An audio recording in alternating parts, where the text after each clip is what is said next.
Thirstbound, a forbidden vampire obsession, the taste of defiance. I don't believe in love, not the kind mortals speak of between breaths and breakups. No, what I crave is possession, the silence of chaos, the moment when someone stops running and kneels. And tonight, she walked into my world like she belonged to it. She didn't knock. She didn't ask. She smirked, lips glossed, insolence wrapped in a school uniform, soaked from the rain, her black stockings torn at the knee like sin made flesh. I should have erased her memory the second she opened the door. But instead, I watched, I listened, I hungered. "Are you him?" she asked, her voice casual, like she wasn't standing in the den of a monster. I let the silence stretch until it hurt. Let her feel how prey tastes its own heartbeat before it dies. "Depends on who's asking," I said, my tone low and velvet laced with poison. She tilted her head, baring her throat deliberately. The pulse there throbbed like an invitation. "You knew my sister, didn't you?"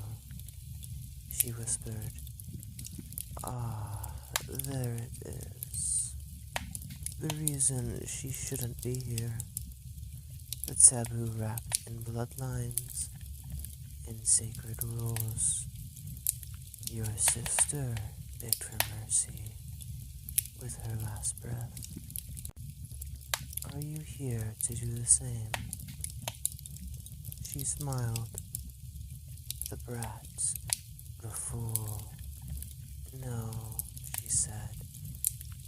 "I came to see if you could break me too." My restraint cracked. Not because I wanted her body, though I did. Not because her blood smelled like ripe cherries, soaked in nightshade, though it did. But because something deep inside me shifted. The moment she spoke, I didn't just want her submission. I wanted her ruin. The rules I'll make her break. She sat in my chair, boots up on the armrest, skirt riding high, like she wanted me to notice, and I did. Every inch of her was a dare. I closed the door behind her with a click that felt like a sentence being passed. She flinched but didn't move. Bratty, bold, delicious. "You're not scared of me?" I asked. She shrugged. "Should I be?" I didn't answer. Instead, I crossed the room slowly, like a wolf circling a trespasser in its den. Her eyes never left mine. I could smell her heartbeat, uneven, aroused, trying to convince her brain this was curiosity, not desire. I stopped behind her, let the heat of my body taunt the back of her neck. She smelled like cinnamon, ink, and rain. I bent down, voice voice against her ear, like a confession. Most girls don't make it past my threshold. Her breath caught. Good. They panic, cry, some even beg. I let my fingers trail just above her skin, never touching, never giving, but not you.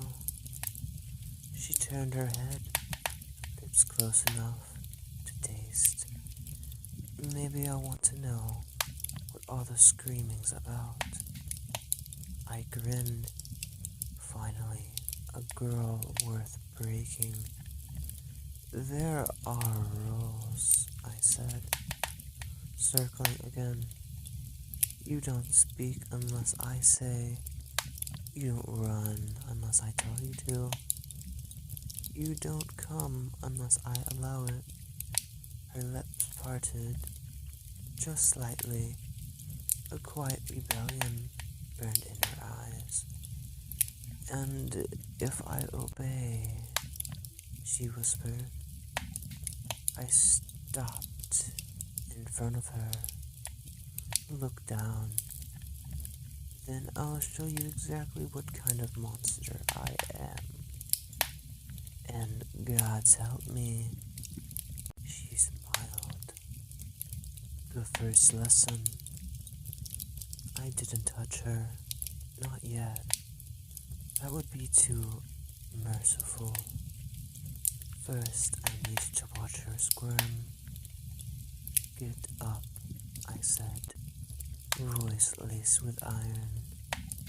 She rose slowly, deliberately, eyes locked on mine. As if this was a game she could play and win. She didn't realize yet this wasn't a game. This was the slow, deliberate taming of a soul that thought it couldn't be owned. Take 3 steps towards me, I commanded. She hesitated. You hesitate again, I said, stepping in close, and I'll make you crawl. Her breath stuttered. Beautiful. I could taste the flicker of fear under her arousal, like salt in blood. She moved, step by step, until she was close enough for me to see the tremble behind her defiance. I reached up, not to caress, no, to grip her chin, firm, controlling, forcing her gaze to stay trapped in mine. You like acting tough, bratty little mouth, too clever for your own good. I ran a thumb across her lower lip. Speak. She licked it slowly and smiled. You have to earn my obedience. Wrong answer. I struck fast, precise, spun her around, grabbed her wrist, and bent her forward against the table. Not hard enough to hurt, just enough to let her feel the power imbalance. This is how it starts, I murmured, lips grazing the shell of her ear. You test me. You flirt with ruin. My hand slid down her back, like a whisper, and stopped at her hip. And I show you just how good surrender can feel. She arched beneath me, silent, shivering, wanting. Last chance, I said. Say it. I belong to you. She resisted barely, so I bit. neck, her pride. You'll say it eventually, I whispered, not because I force you, because you'll need to. The taste of her name, I let her go, not out of mercy, out of cruelty, because restraint can hurt far worse than desire fulfilled, and I wanted her aching. She stood slowly, breath unsteady, pulse fluttering, like a caged bird in her throat. Her skirt was wrinkled, her pride cracked, but she still looked at me with that same fucking fire, that same bratty resistance. Beautiful, flawed, mine. What's your name? I asked. Not because I didn't know it. I already did. I'd known it before she was born.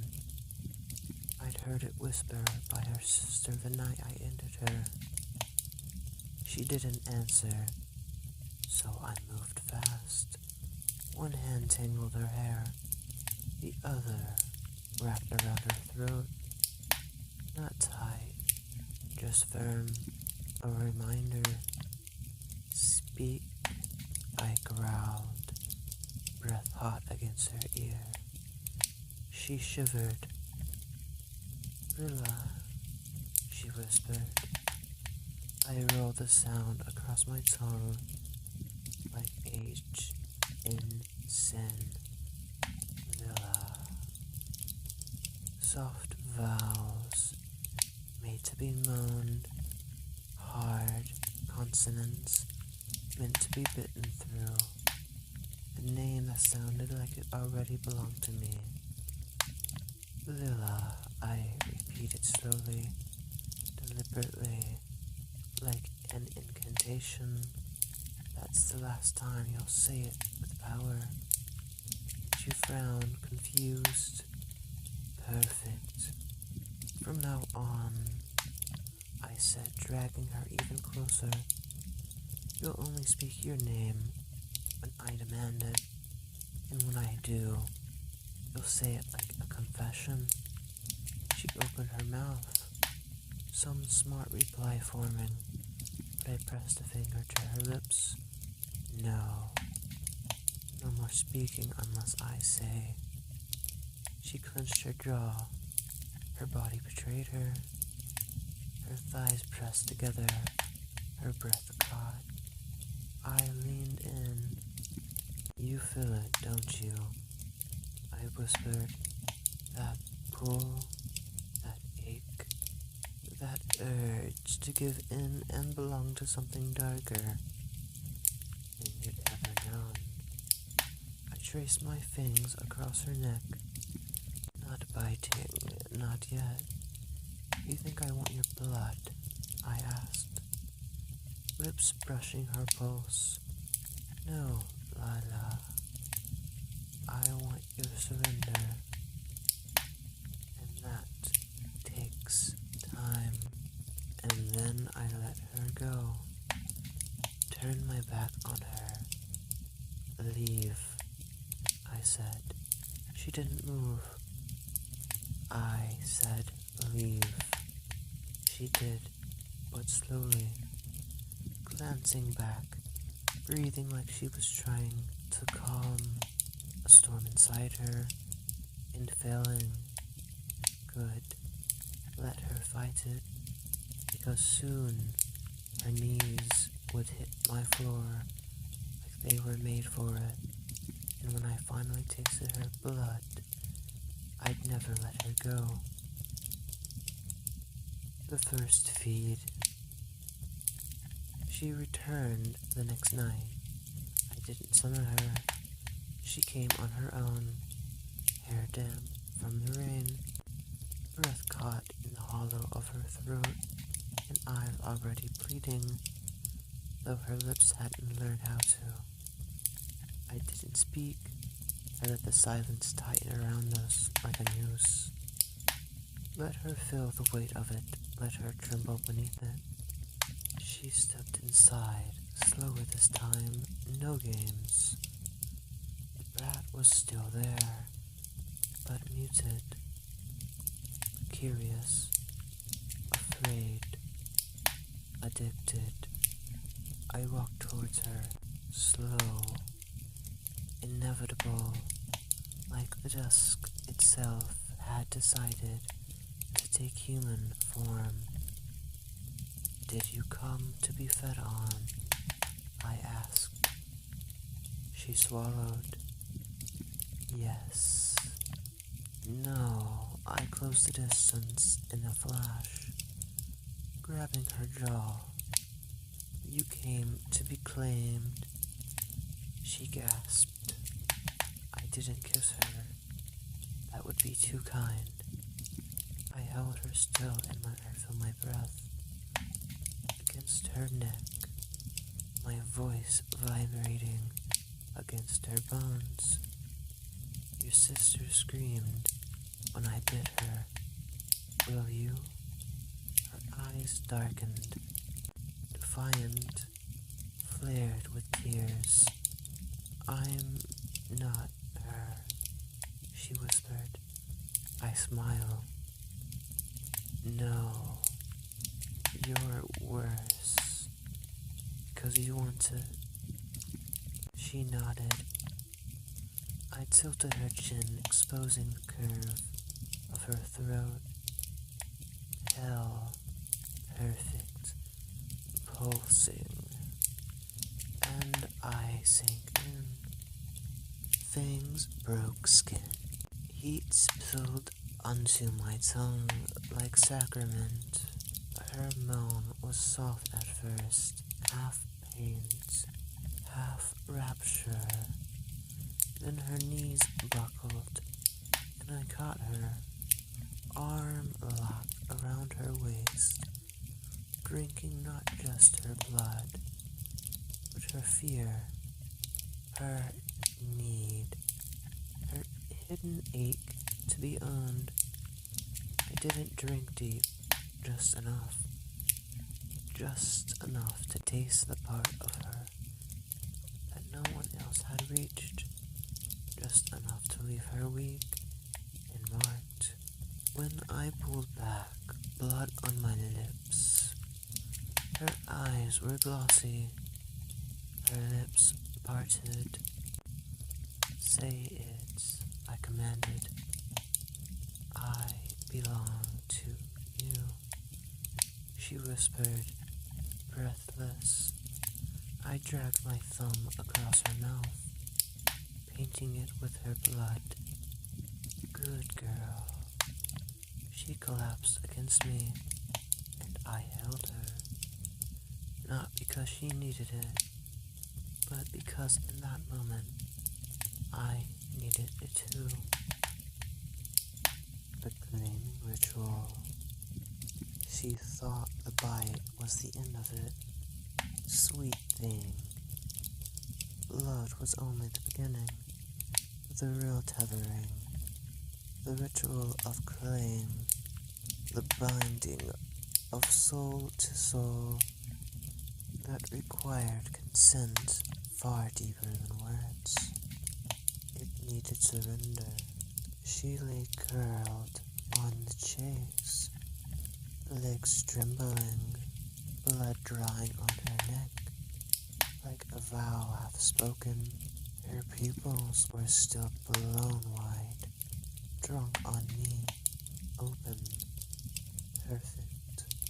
I knelt before her, not as a gesture of humility, but to teach her that proximity doesn't mean softness. I cupped her jaw, tilting her face towards mine. You've been tasted, I whispered, but not yet taken. She blinked. What's the difference? The difference, I said, leaning in, is what happens next. I let her see it. The flicker of something ancient in my eyes, the dark heat rising, the magic coiling behind my voice. There's a ritual, I said, one that elders banned centuries ago. She shivered. You don't get branded, you get woven into my aura, into my hunger, into every corner of my fucking psyche. Her breath hitched. You feel me already, don't you? Whispering in your thoughts, scratching behind your dreams. She nodded. Then kneel, I said. She hesitated just a second. Wrong move. In a blur, I stood, grabbed her by the throat. Not to harm, just to dominate, to own, and pressed her back against the wall. Fangs bare, heart roaring. I said kneel. She dropped, slowly, deliberately, her palms flat against her thighs, her breath catching. Her fear had flavor now, sweet, vulnerable, laced with reverence. I circled her, and I spoke the words, old guttural, from a language that made glass crack and fire weep. Words etched into the bones of my kind. Her eyes rolled back. The room dimmed. Her body trembled, but didn't fall. She was accepting it. Every syllable, every lash of invisible power that wove around her wrist, her throat, her heart. And then I touched her forehead, my flame, my echo, my ache. I whispered, you belong to me now. She opened her eyes, changed, marked, mine. Her first obedience. She stood in front of me, her breath shallow, her skin flushed from the ritual, still curling through her veins like smoke in cathedral glass. I hadn't told her what to feel, yet she looked like she'd just been struck by lightning and asked for more. Good, but now came the real test. Take off your top, I said. No wetness in my voice, no comfort, just command. Raw, magnetic, laced with the bond she accepted. Her hands twitched, not from modesty, from memory, her mortal instincts clinging to the illusion of control. She tried to meet my gaze, and faltered. Do you remember what you said to me that first night?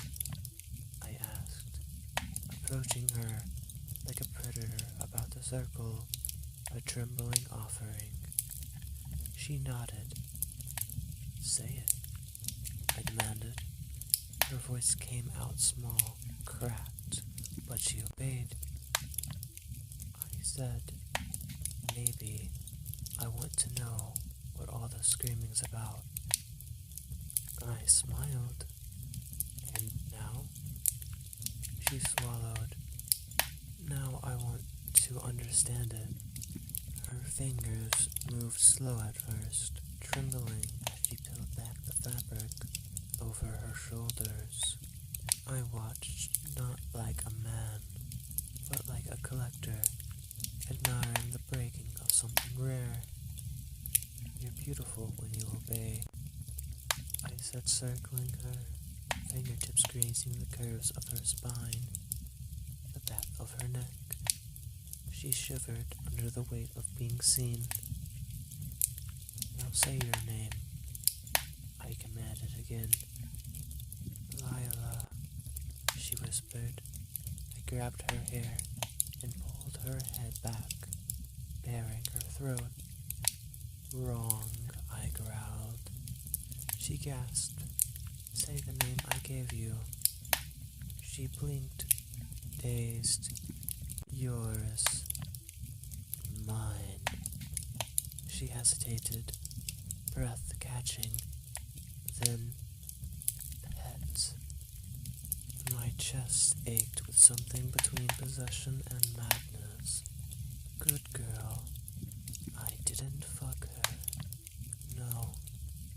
I praised her, tamed her, kissed her ribs like altars, bruised her hips like promises. And when she collapsed in my arms, eyes glassed with surrender, I held her, not as a lover, but as a god who had just taken back his worshipper. The rivals claim the scent hit first, not hers, not blood, but rot laced with roses, a perfume of decay and vanity. I turned before the door even cracked, my hand already tightening around Lila's wrist, not to hurt, but to warn. We were no longer alone. The air shifted, thick with old power and old grudges. And then he stepped through, Lucian, arrogant, regal, a predator wrapped in silk and bone. His eyes burned like frostbitten stars, beautiful, cruel, and centuries jealous. I see you've broken another one, he said, gaze flickering lazily over Lila, who instinctively pressed herself closer to me. I didn't speak. Lucian smiled. You know the rules, brother. The bloodline she carries belongs to me. Lila froze. I felt it, her fear surging. Sharp as a blade, she didn't understand. Not yet. I stepped in front of her, shielding her body with mine. She's mine now, I said, voice cold, flat, dangerous. She knelt, she bled, she swore. Lucian clicked his tongue, so dramatic, and yet I recall a pact made beneath the ruins of Nyville. No child of the Ravenshade line was to be touched. She's not a child anymore. He chuckled, slow and venomous. You always did like them ruined. At that, Lila stepped forward, brave, stupid. Who the hell are you? She snapped. Lucian grinned. I'm the one your sister ran from before she ran to him. Her breath hitched, and just like that, the wound reopened. The pain, the confusion, ghosts. I gripped her hand tight. She's not yours, Lucian, I said. She's claimed. And I challenged that claim, he said, voice now laced with old magic. By right of blood, by oath of exile, you know the right. I did, and I hated it. Lila looked between us. Her defiance cracked beneath the weight of ancient war. What does that mean? She whispered.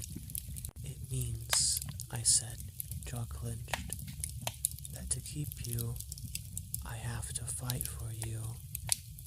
Lucian's eyes gleamed, and if you lose, he purred, she forgets you ever existed.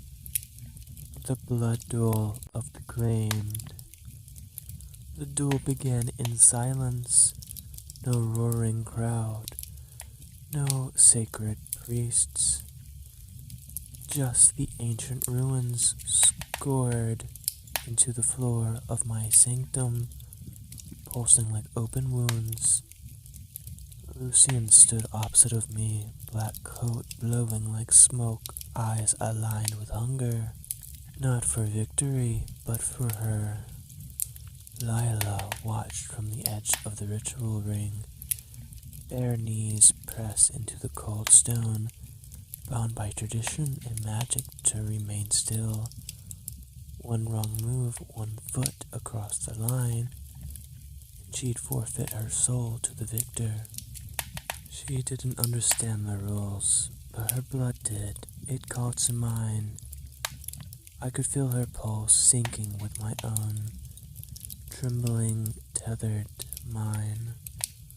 Lucian grinned as his claws extended. Still so sentimental, brother. Do you bleed for her already? I answered with a strike. Faster than air, I lunged, my fist slamming into his ribs with enough force to splinter wood. But he barely moved. He laughed, twisted, and slashed. My chest tore open. Pain bloomed hot and sharp, and Lila screamed my name. My blood sprayed across the ruins, and they flared brighter. Good, the bond was deepened. Lucian tilted his head. So, she already cries for you. That's going to make breaking her all the sweeter. I saw red, not rage, purpose. I dropped to my knees, pressed my bleeding palm to the floor, and began to chant. The blood between us answered. It hissed, it rose. Black-red tendrils slithered from the ruins, wrapping around my limbs, my spine, my tongue. I wasn't just fighting for her. I was claiming her again, body and soul, through violence, through blood, through the right of the sovereign bond. Lucian lunged, but the ruins screamed, and my blood lit the chamber. I struck him mid-air. This time he fell, hard. The stone cracked beneath his body, his mouth, blood silver. You're done, I snarled, stepping over him. She chose me. He coughed. You fool. You think this ends with victory? You think the elders will let this bond stand? They won't have a choice, I said, and raised my hand. The final sigil burned beneath Lila, and her body arced as the claim anchored in her bones.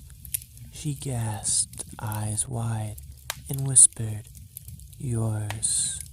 The afterglow and the realization. She collapsed into me as the sigils faded, her breath ragged, her body limp with something far deeper than exhaustion. Transformation.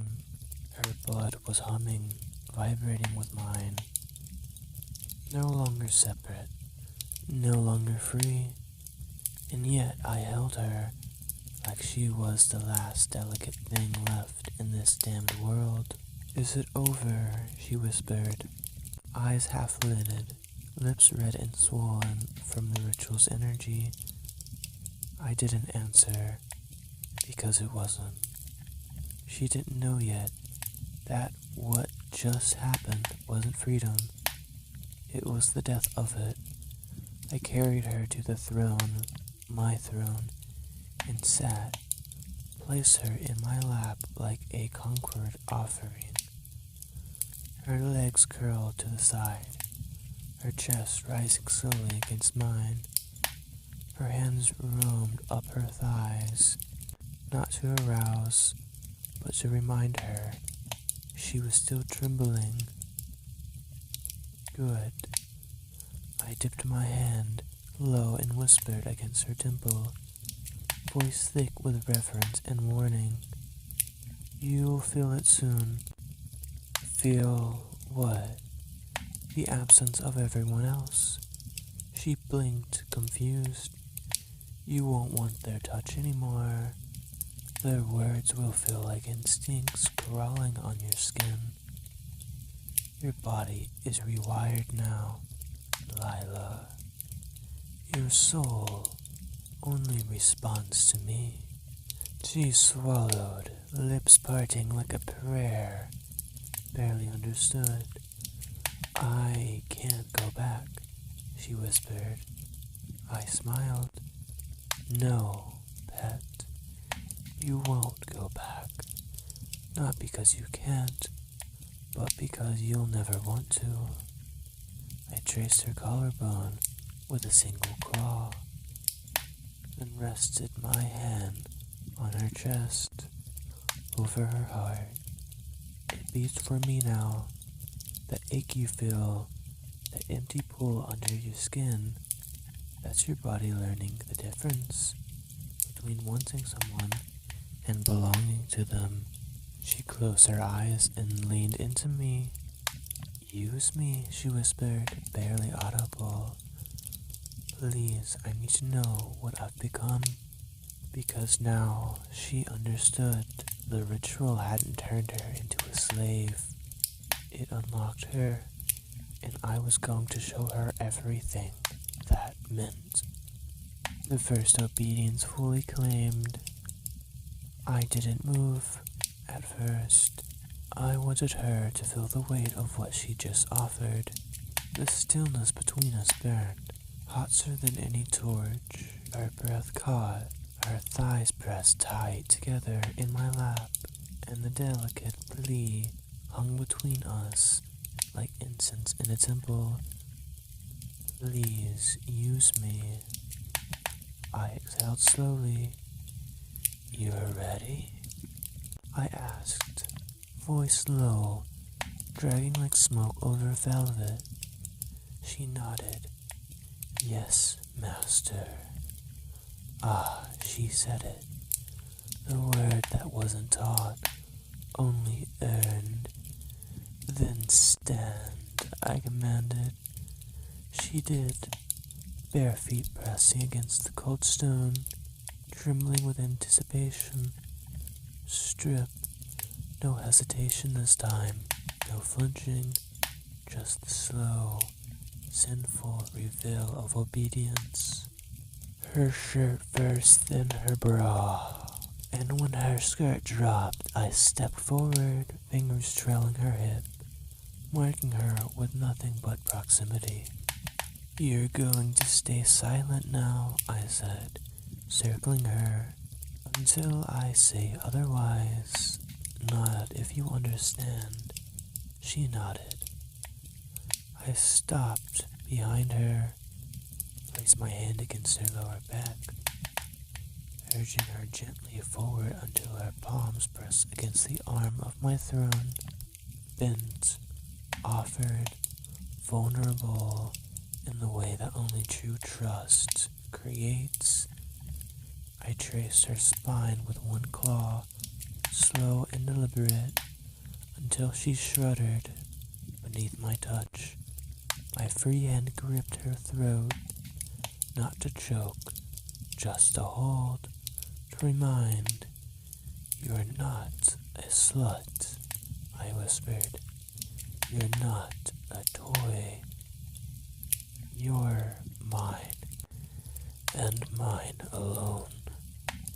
She moaned quietly against the rules, but I let it pass for now. I leaned in. My little pet wants to be used, doesn't she? She nodded frantically. But this isn't about pleasure, I said. It's about surrender. I pulled her back against me, hard hand wrapping around her waist. Fingers played across her stomach as my voice filled her ear like a promise made of sin. I'm going to use your body to remind your soul who it belongs to. And then I took her, not roughly, not sweetly, but completely. With every thrust, I marked her.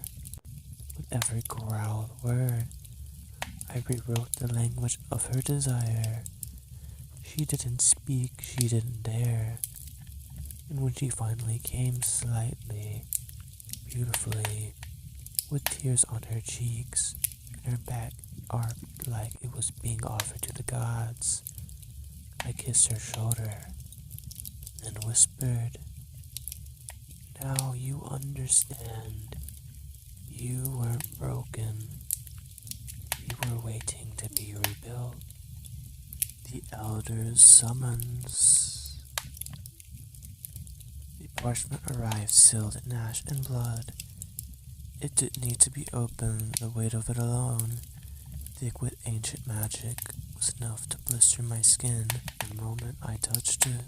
Lila was curled in my bed, body marked with proof of the night before, eyes softer than they'd ever been. She felt the shift the moment I went still. "What is it?" she asked, rising, covering herself with the sheet. "A summons," I said, teeth gritting. "From the elders." She wrapped her arms around herself, suddenly small. "Because of me?" I turned to her slowly. "Because of us. There were laws, old ones, written before fire kissed the first altar. No vampire shall bind themselves to a living mortal through the sovereign ritual, not unless prepared to answer for it in front of the court of the undying. Because once the ritual is completed, the mortal is no longer considered human. She became part of the vampire's essence and cannot be unbound without death." Lila came to my side and touched my hand. "You're going to go," she said, voice small, "aren't you?" "I have to." She nodded, but her eyes were storming. "And what if they damned me? As punishment?" "They will." She flinched. I stepped closer, grabbed her chin with rough tenderness. "If they touch you," I growled, "I'll make the stars themselves scream." She looked up, breath shaking. "Then I want to go with you." "No." "Yes." I saw in her eyes, no longer the bratty girl who wandered into my lair, but something sharper, stronger, bound to me by blood, by desire, by a ritual older than kings. "They made me yours," she said. "Let them see what they created." I smiled slow and cruel. "And kneel," she did. "Not as a servant, but as a weapon forged from surrender." And I whispered the command that would seal her fate. "Come meet the gods that fear what I've made you." The sanctum of bone. The journey to the elders wasn't paved with stone. It was carved into the marrow of the world itself. Bone winding through mountains that wept blood. Air thick with whispers that came from no throat and died in no ear. Lila walked beside me, cloaked in black, head held high. She no longer looked moral, not truly, too still, too quiet, like something that had been claimed by death and learned to kiss back. We didn't speak. The silence between us was sacred now. A vowel, a blade, unsheathed, but not yet swung. And then the gate rose before us. The sanctum of bone, an altar of white skulls and ivory fangs stacked together higher than a cathedral. Eyes hollow, jaws froze mid-scream, a monument built from the punishment of those who dare to love against the rules. Lila stared. "Is that?" "Yes, every one of them, everyone who disobeyed." She looked at me.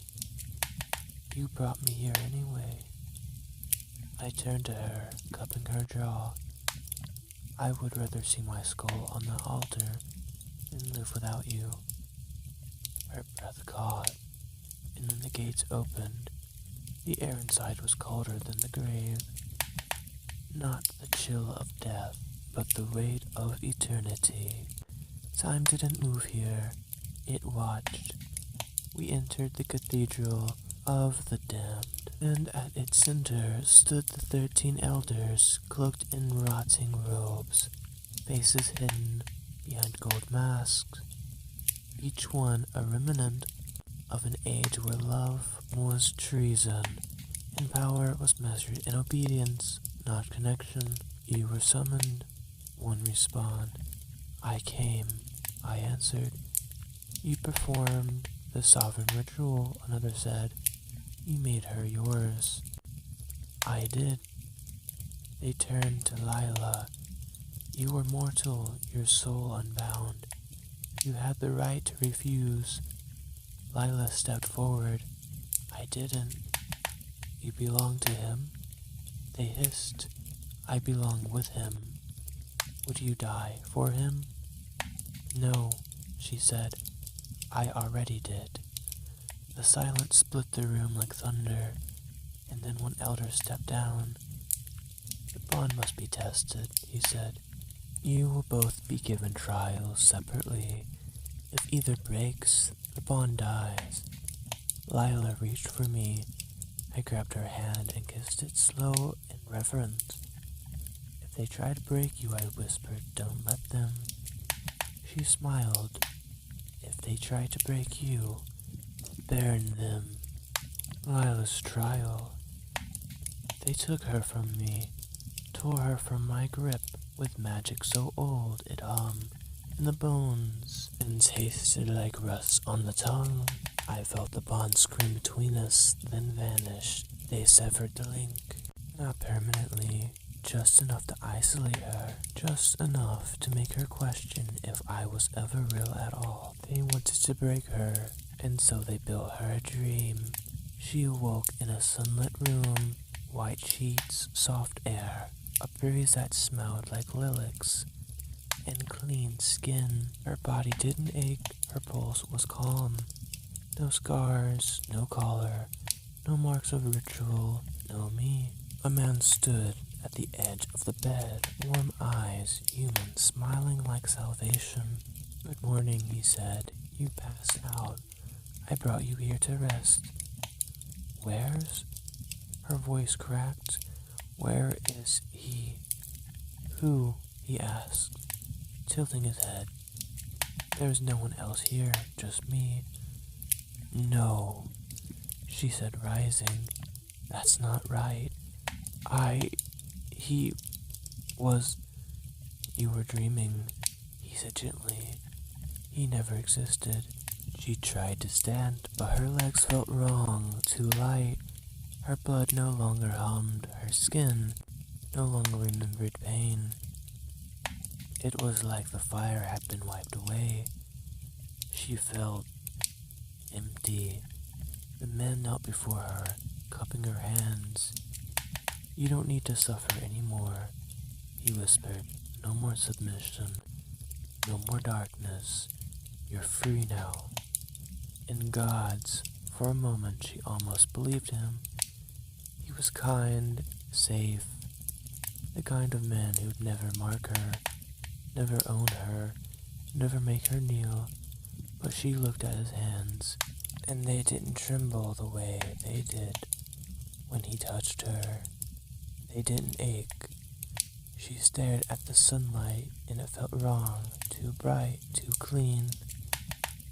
No shadows to curl into, no voice to anchor her.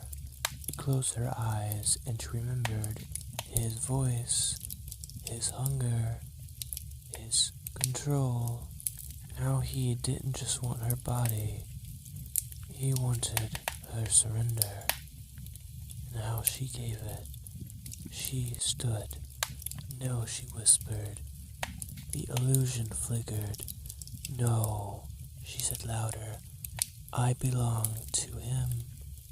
The man's smile cracked. The walls trembled. The light dimmed to gray. I'm not free, she said. I'm his. And the room exploded. Bone, blood, and screaming light. She fell into darkness again, sobbing, aching, but intact. And somewhere through the void, the bond rekindled. She felt him again, faint but burning. My trial of domination. They pulled me through the sanctum wall like smoke through a keyhole. No footsteps, no passage, just darkness swallowing me whole. And then light, but not one light, not golden. This was the sterile brightness of memory, sharpened into a blade. I stood in a room I knew too well. The mirrors were cracked, the bed was still soaked in her blood.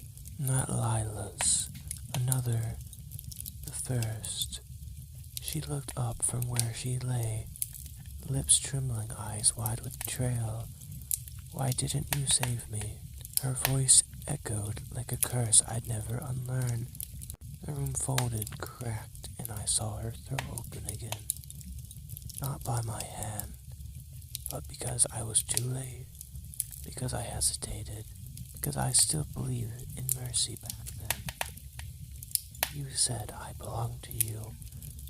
She sobbed, but you let them tear me apart. I turned away, fists clenched. This isn't real. But the elder spoke from the air like rotten wind. It was, and you filled her. Another door opened, another memory. A child this time. A girl I once fed on, too hungry to care, too ashamed to stop. Her bones crunched in my arms, and still she whispered, "It's okay. You're beautiful." I screamed, "I know what I've done." "Do you?" the elders hissed. "You've claimed another. You've made her nil. Will you break her too?" "No," I growled. "Lila is not like them, and yet you need her more than your own redemption." The world twisted again, and suddenly Lila stood before me, not in pain, not broken, but glowing, pure, mortal, unbound. "You can let me go," she said softly. "Give me back to the world. Save yourself. You've suffered enough." She stepped closer, eyes shimmering. "You could be free of this, of me, and God's." For a moment, I believed her. The elders whispered, "Let her go. Take your soul back, your throne, your power. She will never know. We will make her forget." But I stepped towards her, and I whispered, "You are my ruin, and I choose you anyway." The world exploded into flame. The past crumbled, and the chain between us burned back into my spine. Deeper, tighter, unbreakable. When I opened my eyes again, I was kneeling in a sanctum, bleeding but alive. The elders said nothing, but they knew the bond had survived. Reunion in chains. I emerged from the sanctum half dead. Every bone sang with agony. Every nerve still burned with memory, guilt, and refusal. I hadn't walked out. I had crawled through hell for her. But I didn't call her name, 'cause I didn't have to. She was waiting, kneeling at the foot of the throne, naked, but for the black brand scorched across her back. The elder's mark, a twisted sigil of thorns and flame. Cursed property. It glowed like a wound that would never fully close, a warning to all. This girl was claimed against the will of the gods. Touch her and be damned. And gods, help me. She had never looked more divine. Her wrists were chained deliberately. her lips bruised from biting them to stay silent. But when her eyes found me, they shattered, because she didn't look sad. She looked proud. "Master," she whispered. I dropped on my knees in front of her, bruised and broken, blood still dripping from my mouth. "Don't kneel to me," I said. "I want to. They marked you, and I let them." I reached out, hands trembling, and cradled her jaw. My thumb traced her bottom lip, her cheek, her throat. "You knew what it meant." "I didn't care," she whispered. "I chose it. I chose you." I pressed my forehead to hers. I was offered my soul back. I breathed. They told me I could be free. And I smiled, broken and in love in a way I didn't know I was still capable of being. I told them I'd rather burn with you than live without you. She exhaled sharply, tears finally spilling. Then she whispered the words that cracked eternity. "Then chain me tighter." And I did. The final binding. There are no churches for creatures like us. No altars. No white veils. No vows wrapped in sunlight and promises. We wed in shadow, in blood, in magic that leaves scars and burns names into the bone. I took her to the hollow chapel, an ancient ruin beneath the earth, where only the condemned go to speak vows. The world was too afraid to remember. She walked ahead of me, the cursed sigil on her back glowing like an invitation to the abyss. She wore nothing but black silk and a collar. No crown, no flowers, no lies. She wanted to be marked forever, and I would give it to her. The circle was already carved, obsidian ruins inlaid with silver, still dripping with the blood of lovers who'd burned for daring to defy the divine. Lila stepped into the center and dropped to her knees. "I'm ready," she whispered. I circled her slowly, a blade in one hand and a goblet in the other. "Speak the first vow," I commanded. She didn't hesitate. "I kneel to no one but you. I am not good. I am not safe. I am not free. But I am yours." I stopped behind her and slid the blade down the side of her back. "Do you give me your breath?" I asked. "Yes." "Your body?" "Yes, master." "Your pain?" "Yes." "Your soul?" She turned her head to look at me, fire in her eyes. "It was yours before I was born." I cut her, not deep, just enough to make her gasp, and I let her blood spill into the goblet. Then I sliced my own palm and bled into the same chalice.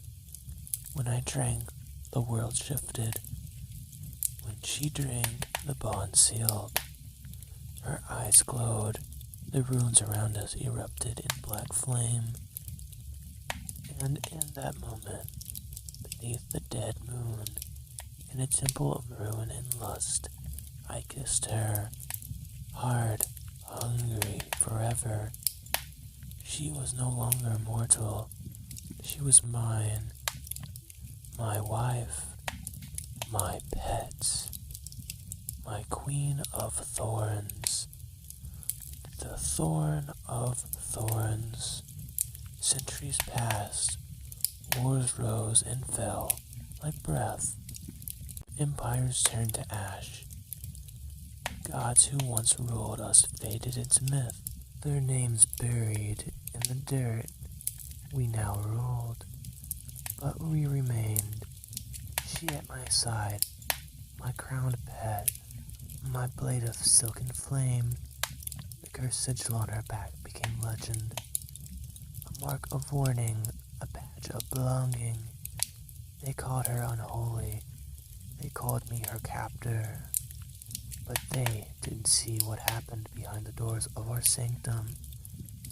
They didn't see how she willingly fell to her knees every night, or how she would kill for my touch, bleed to feel the chain tighten, smile when I reminded her who she was.